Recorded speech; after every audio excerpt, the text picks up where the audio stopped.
Computer અને આઈટીમાં જ તમારે એડમિશન લેવું છે.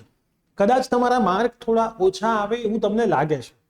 સાથે 12th સાયન્સના વિદ્યાર્થીઓની તો મેં વાત કરી, સાથે સાથે અગર D2DD કોઈ કે DD સેટની એક્ઝામ નથી આપી અને ડાયરેક્ટ એડમિશન લેવું છે એસીપીસીનું ફોર્મ ભરીને, તો આજનો આ વિડીયો તમારા માટે ખૂબ જ અગત્યનો થવાનો છે. તો વિડીયો એન્ડ સુધી જોજો અને ચેનલ પર નવા હોય તો જરૂરથી સબસ્ક્રાઇબ કરજો. સાથે સાથે આપણે એડમિશન માટેના વોટ્સઅપ ગ્રુપ બનાવ્યા છે, ડિસ્ક્રિપ્શનમાં વોટ્સઅપ ગ્રુપની લિંક છે, તમે જોડાઈ શકો છો. આજના વિડીયોની અંદર હું તમને સૌથી પહેલા વાત કરીશ કે તમારે એસીપીસીનું ફોર્મ તો ભરી દેવાનું છે. હવે D2D વાળાના એસીપીસીના ફોર્મ હજી આવ્યા નથી, પણ તમે લોકો આ પ્રોસેસ ફોલો કરી શકો છો.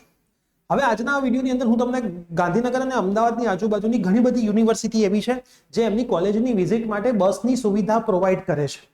કઈ જગ્યાએથી બસની સુવિધા પ્રોવાઈડ કરે છે, કઈ તારીખે પ્રોવાઈડ કરે છે, તમારે કયા સેન્ટર પરથી તમારા નજીકના સેન્ટર પર બસની સુવિધા આવશે, એમાં તમારે બેસી જવાનું હોય છે અને તમને યુનિવર્સિટી સુધી લઈ જાય.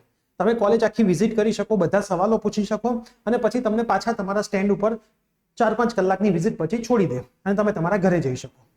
હવે તમારા દિમાગમાં એવો સવાલ આવે કે સર આ કરવાથી શું ફાયદો થાય? તો થોડા દિવસ પહેલા આપણને ખબર હશે કે સન્ડે એજ્યુકેશન ફેર હતો, આપણો એડમિશન ફેર હતો, એમાં તમે ગયા હતા તો અલગ અલગ યુનિવર્સિટી આવી હતી, તમે એક જ જગ્યાએથી બધી યુનિવર્સિટીની માહિતી લીધી હતી. બરાબર, સેમ ટુ સેમ ફેર આજે અને ગઈકાલે રાજકોટમાં છે. બરાબર, ત્યાં પણ એ બાજુના આવ્યા છે. હવે ગાંધીનગર અને અમદાવાદની આજુબાજુની ઘણી બધી એવી યુનિવર્સિટી છે જેમણે પણ વિદ્યાર્થીઓ માટે સુવિધા કરી છે કે ભાઈ તમે અમારી યુનિવર્સિટી આવીને વિઝિટ કરી શકો છો. તો હું તમને એવું કહીશ, પર્સનલી સજેશન આપીશ કે તમારી યુનિવર્સિટી એક વખત 100% બધી જ વિઝિટ કરવી જોઈએ. એક નહીં, બધી જ કરવી જોઈએ.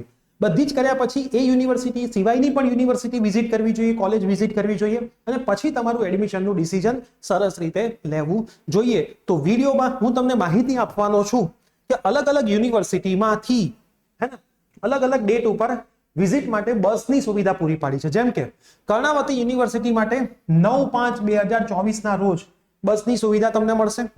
રાય યુનિવર્સિટી માટે 10/5, એક જ તારીખ નથી એટલે તમે બધી યુનિવર્સિટીના અલગ અલગ દિવસે વિઝિટ કરી શકો છો. વેકેશન ચાલે છે, નવરા છો, ખાસ બધા મિત્રો સાથે હું તો કહું જવું જોઈએ.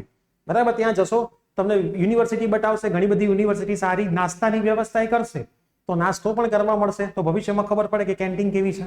બરાબર, ખ્યાતિ ફાઉન્ડેશન 14/5, સ્વર્ણિમ યુનિવર્સિટી 15/5, ઇન્દ્રશીલ યુનિવર્સિટી 16/5, KIRC 17/5 અને સ્વામિનારાયણ યુનિવર્સિટી 18/5. તો આ અલગ અલગ 7 દિવસે આ યુનિવર્સિટીએ અલગ અલગ એરિયાના વિદ્યાર્થીઓ માટે બસની સુવિધા પ્રોવાઈડ કરી છે.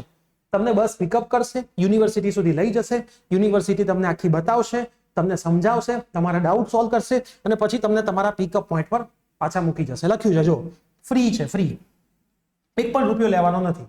પિકઅપ ને ડ્રોપ, એક્સપર્ટનું કાઉન્સેલિંગ છે, તમે કેમ્પસની વિઝિટ કરી શકશો, કઈ કઈ સ્કોલરશિપ તમને મળશે એ પણ તમે જાણી શકશો. હવે આના માટેનો હેલ્પલાઇન નંબર આપણે આપેલો છે 6357881124. તમારે તમારી શીટ 7/5 સુધીમાં કન્ફર્મ કરી લેવાની છે. બરાબર, કઈ કઈ જગ્યાએ તમારી વિઝિટ કરવાની છે એના માટેનું કન્ફર્મેશન. હવે કન્ફર્મેશન કેવી રીતે કરશો? ડિસ્ક્રિપ્શન બોક્સની અંદર એક વોટ્સઅપ મેસેજની લિંક આપી છે, એના પર તમારે ક્લિક કરવાનું છે. ક્લિક કરશો એટલે તમે વોટ્સઅપમાં જતા રહેશો. વોટ્સઅપમાં જશો એટલે ઓટોમેટિક એક મેસેજ ટાઈપ કરીને આવી જશે, તમારે ખાલી સેન્ડનું બટન દબાવી દેવાનું છે. તમે સેન્ડનું બટન દબાવશો એટલે ઓટોમેટિક તમને સામેથી ફોન આવશે. પછી તમારી પ્રોસેસ એ જે કે તમારે ફોલો કરવાની. બરાબર, શું કરવાનું? ડિસ્ક્રિપ્શન બોક્સમાં એક લિંક આપી છે, પિન કમેન્ટમાં પણ હું મૂકી દઈશ, એના પર ક્લિક કરશો એટલે વોટ્સઅપ ઓટોમેટિક ઓપન થઈ જશે. મોબાઈલમાં વોટ્સઅપ હોવું જરૂરી છે. ઓટોમેટિક એક મેસેજ ટાઈપ થયેલો હશે, ખાલી તમારે સેન્ડનું બટન દબાવી દેવાનું રહેશે.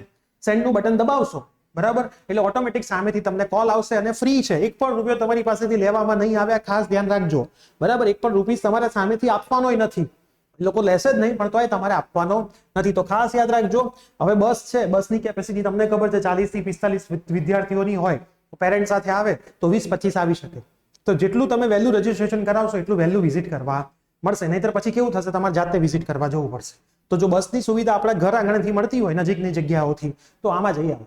બરાબર, હવે તમારે એડમિશન લેવું છે નથી લેવું એ અલગ વસ્તુ છે, પણ એક વખત વિઝિટ કરશો ને તો તમને આ 7 કોલેજની કમ્પેરિઝન બી ખબર પડશે. કાલે ઉઠીને જ્યારે તમને આ 7 કોલેજમાં ક્યાંક મળતું હશે તમારા મેરિટ પ્રમાણે તો તમે આમાંથી જલ્દી ડિસિઝન લઈ શકશો. તમારે કદાચ ડાયરેક્ટ એડમિશન પણ લેવું હશે, જો તમે એસીપીસીનું ફોર્મ ભર્યું હશે તો તમે ડાયરેક્ટ પણ લઈ શકશો, પણ એસીપીસીનું ફોર્મ ભરવું તો અહીંયા કમ્પલસરી છે. એક વખત વિઝિટ કરી લેજો, પછી ડિસિઝન તમારું છે. બરાબર, અહીંથી આ પ્લેટફોર્મથી અમે ક્યારેય એવું નથી કહેતા કે તમે આ જગ્યાએ આ કોલેજ કે આ યુનિવર્સિટીમાં લઈ લો. તમે બધી યુનિવર્સિટી, બધી કોલેજ વિઝિટ કરો અને પછી તમને એમાં જે સૌથી સારી તમારા માર્ક્સ પ્રમાણે લાગે ત્યાં એડમિશન લો. આ નિયમ છે. બરાબર, મારા મોઢે હું તમને ક્યારેય મારા મોઢાથી નામ નહીં બોલું કે અહીંયા એડમિશન લઈ લો, બરાબર? તમને ક્યાં મળે છે એમાંથી હું તમને સજેશન આપી શકીશ, બરાબર? પણ તમારે જાતે જ તમારું ફાઇનલ ડિસિઝન લેવાનું રહેશે. એટલા માટે આ બધું વિઝિટ કરશો તો ડિસિઝન લઈ શકશો. બાકી કોઈ દિવસ ખાલી દૂરથી જોશો તો દૂરથી તો ડુંગરો રણિયામણા જ લાગતા હોય. તો મેક્સિમમ વિદ્યાર્થીઓ સાથે જજો, મેક્સિમમ ફ્રેન્ડ્સમાં આ વિડીયો શેર કરજો, તો ફ્રેન્ડ સર્કલ સાથે બી જઈ શકો, પેરેન્ટ્સ સાથે બી જઈ શકો અને તમારા વેકેશનનો સદુપયોગ તમે કરી શકો અને સારું એક ડિસિઝન લઈ શકો. તો વિડીયો શેર કરજો, ચેનલ પર નવા હોય તો સબસ્ક્રાઇબ કરજો. મળીશું આવી જ કોઈ નવી અપડેટ સાથે. Till then bye bye, take care.